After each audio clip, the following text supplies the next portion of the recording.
What up, YouTube? So, right now I want to talk about Errol Spence Jr.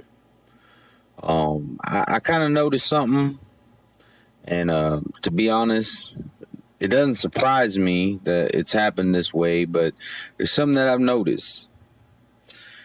Ever since, the fight between Mayweather and Berto was, officiated, I haven't really heard a lot of these people who were pushing Errol Spence Jr. to fight Keith Thurman and Sean Porter. I haven't heard them mention his name at all. I don't see anybody really mentioning Errol Spence Jr.'s name.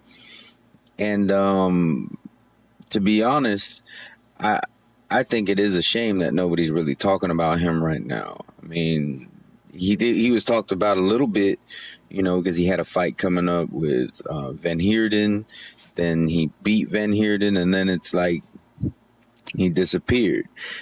And people, I'm talking about in the community.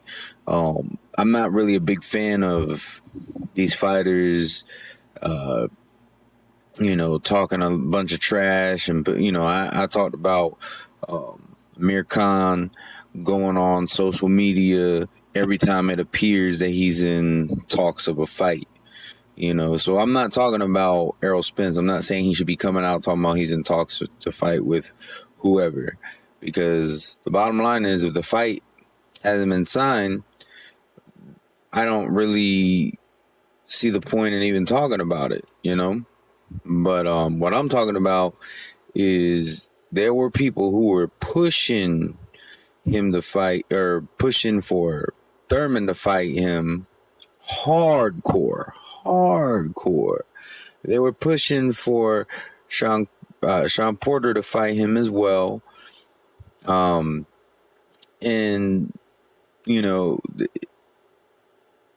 it baffles me.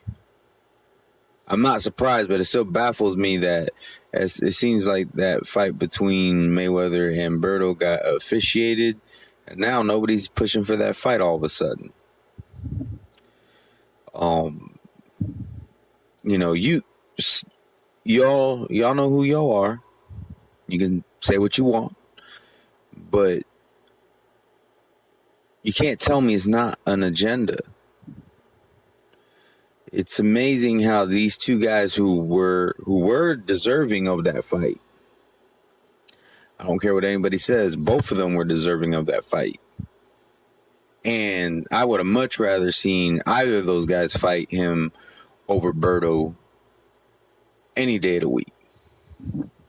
It's amazing how when there's no threat of either of these guys getting a fight with him, all of a sudden, nobody's pushing for Errol Spence Jr. to be fighting one of these guys. It's just the way the sport has gone. It just doesn't make any sense to me. No, all of a sudden, nobody's talking about Errol Spence Jr. I like Errol Spence Jr. I personally think that he needs to get more experience before he starts fighting some of these bigger dogs, But why aren't y'all supporting him the way y'all was before? I mean, I could only draw one conclusion, and that's because your agenda was fulfilled, and now y'all don't give a damn whatever he does next. Unless he starts making some noise or starts protecting one of your other favorite fighters, coming out calling out somebody that is out of his league at the moment to kind of block a fight from happening with one of your other favorite fighters, then y'all ain't going to push for him. I think that's messed up because I think he has a lot of potential. I do want to see him succeed. I just, it needs to be done the right way. I think Thunderdome Boxing said it best. You don't want to rush the career, because once that confidence has been damaged, or once that confidence isn't at 100% like it was before, he won't fight ever again, or fight as well as he did ever again. Not fight ever again. Sorry, but he won't fight. He won't fight the same way. I mean, and you've seen it happen to other fighters. They still have the ability, but the killer instinct that was there, that thought of almost being invincible, is not there anymore.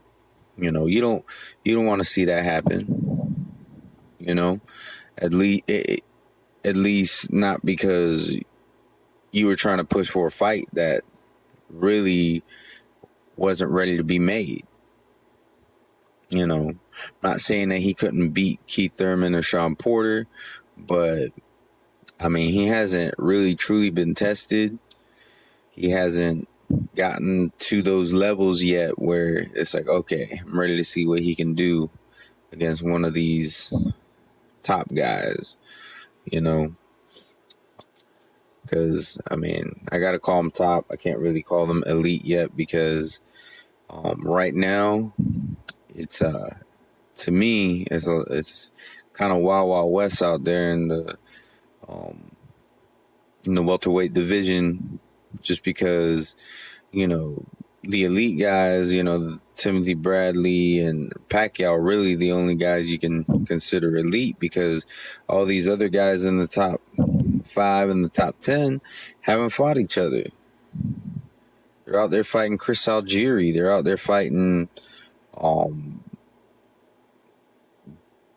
Devin Alexander, Luis Collazo. That's funny because those are Amir Khan opponents. But I'm not trying to pick on Amir Khan, because Keith Thurman, who's one of my favorites, he fought Luis Collazo. You know what I'm saying? He's guilty. He hasn't fought, any of these other top guys either. I mean, Kell Brook and Sean Porter are the only ones who have fought somebody in that bracket, and they fought each other.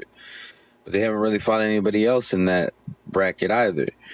So it's kind of hard to call either of them elite. Well, I mean, Sean Porter lost, but you know what I'm getting at. These top guys in the welterweight division, with the exception of Manny Pacquiao, which, I mean, I know not every, I know he also fought Chris Algieri, but he's also fought Timothy Bradley. He's also fought Floyd Mayweather. He's also fought, he's fought guys bigger than him, Margarito. He's fought Cotto. He's fought, these other guys that are elite, but, you really can't say that for a lot of these other guys, I mean, Sean Porter, he lost to Kell Brook, but then he beat Adrian Broner, which I don't consider Adrian Broner, he's not really elite, but, he was getting a lot of credit at 147, and then he lost, and now he's back down to 140, holding the belt. But, I just I don't know why people aren't talking about Spence Jr. anymore. I was out there saying that he's not ready to fight Keith Thurman and got a lot of flack for it. I was getting called a hater, and it's like, I'm not a hater. I do want to see, Spence Jr. succeed. And that's the thing, it's like I said, once that confidence gets tainted, these fighters they don't really fight the same ever since then. Manny Pacquiao hasn't fought the same since he got knocked out by Marquez. And sometimes it don't even have to be a loss that messes with them in a way where it affects how they fight. Good example is Ray Mancini. Ray Mancini, he was a killer. He was a killer in the ring. and there was really no pun intended. And you're gonna, for those of you who don't know Ray Mancini's story, about to find out why. But I wasn't trying to be funny or anything like that. He was a killer in the ring. He was doing very well, and then he fought Duk Koo Kim, who was a Korean boxer, and Duk Koo Kim actually died the night that he fought Ray Mancini. Ray Mancini, it messed with his head, and he never, you read up on him, anybody who was close to him, and the promoters and everybody said he was never the same. Not just never the same personally, but he was never the same in the ring. There are fights that he lost after that if the incident never happened with Duk Koo Kim, probably wouldn't have lost. And a lot of people don't, a lot of people who don't know the history of boxing don't know that that's actually one of the fights that was the determining factor in changing the rounds from 15 to 12 rounds, because if I'm not mistaken, the fight ended in round 14, and unfortunately Duk Koo Kim, he was knocked out, and unfortunately he went into a coma and never came out. So like I said, I was saying the killer thing, and then I was like, oh, wait a minute. I don't want anybody to think I was trying to be funny, because, I never wish for anything bad to happen to any of these fighters, whether I like them or dislike them. Death, you don't come back from that. So, I don't wish that on anybody. But to get at my point, that there's different things that can affect a boxer's mental state negatively, and you don't want Spence Jr. to fall into that. You don't want him to lose to somebody because he fought them too early, when he could be gaining that experience and then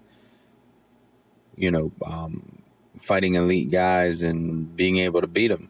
It's like I said, I'm not saying he can't beat Thurman now, but it just never made sense to me. And now what doesn't make sense to me is that nobody is pushing for this guy. I hardly see anybody saying that they want to see him fight any of these other guys. I think I do think that he's ready for the number, close to the top 10, see how he does, and then maybe fighting, one of these bigger names. But for now, it doesn't make any sense to me why nobody's even talking about him now. Or, I mean, it does make sense to me. I know it's an agenda. That's all it is. It's an agenda. Floyd Mayweather got what he wanted. Now, the extremists don't give a damn what happens to Spence Jr. now. Their cause has been served. But the real boxing fans still want to see this guy succeed, still want to see what this guy is made of, still want to see what he can become. We just know that it's a process. And when you speed up the process, you force it to happen because of your agenda, it's really not, no good can come of it. But anyways, I know I rambled off a little bit, kind of went off track a little bit, but y'all let me know what you think about, why you think there's not as much noise being made about Errol Spence Jr. Anyways, y'all have a good day.